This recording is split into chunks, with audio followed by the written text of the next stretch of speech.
değerli hanımlar, canablar, musiki seven çok sağ olun. Aziz musiki severler, evvela ben çok minnettarım ki siz bugün vaxt tapıb gelmişsiniz ve bu aziz günümü benimle bölüşmüşsünüz. Birinci növbədə hörmətli prezidentimizə dərin təşəkkürümü bildirmək istəyirəm.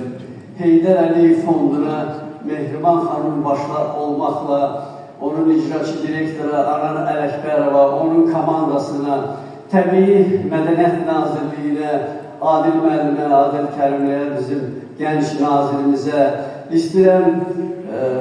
Mənim əziz doğma Filarmoniyanın müdürünə Murat Adıgözalova çox dərin təşəkkürümü bildirim və təbii ki, bizim sevimli, neçə illərdir bir yerdə işlədiyimiz Üzeyir bəyin adına Azərbaycan Dövlət Simfonik Orkestri və onun başında bugün bizim Şuşalımız Fuad İbrahimov yanır.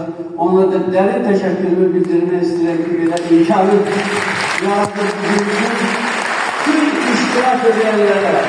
Bizim zamanımızda 80 ilə çatmaq da asan şey deyil.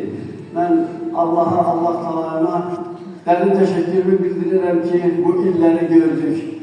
Qarabağın azadlığını gördük. Şuşanın azadlığını gördük. Tarih festivalinin yenidən çəkilməsini gördük. Gülləymiş abidələrin Şuşaya gətirilməsini gördük. Biz xoşbaxt nəsilik. Biz bunları gördük. Azərbaycan xalqına eşq olsun. Çok sağ olun. Dərin təşəkkür edirəm.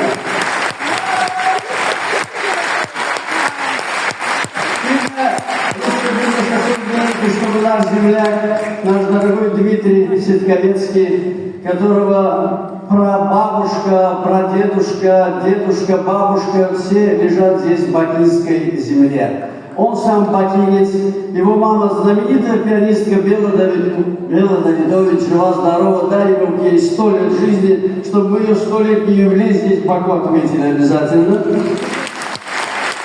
Дмитрий живет сегодня в Лондоне, но, как видите, не забывает родной Баку, не забывает нашу музыку. Я сейчас обнимаю его, сказал, что все-таки бакинско-еврейские корни дают свой результат. Блестяще сыграл сегодня азербайджанскую музыку, мою музыку, за что я ему очень благодарен. Спасибо, Дима. Чё встал? Видишься?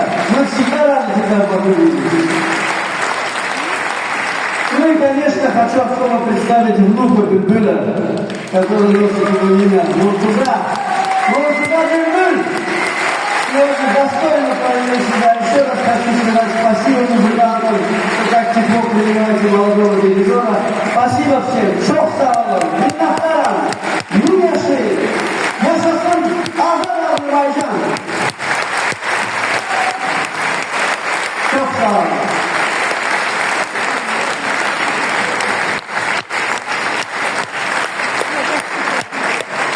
Bunlarla konser etmeyi sana şartlar.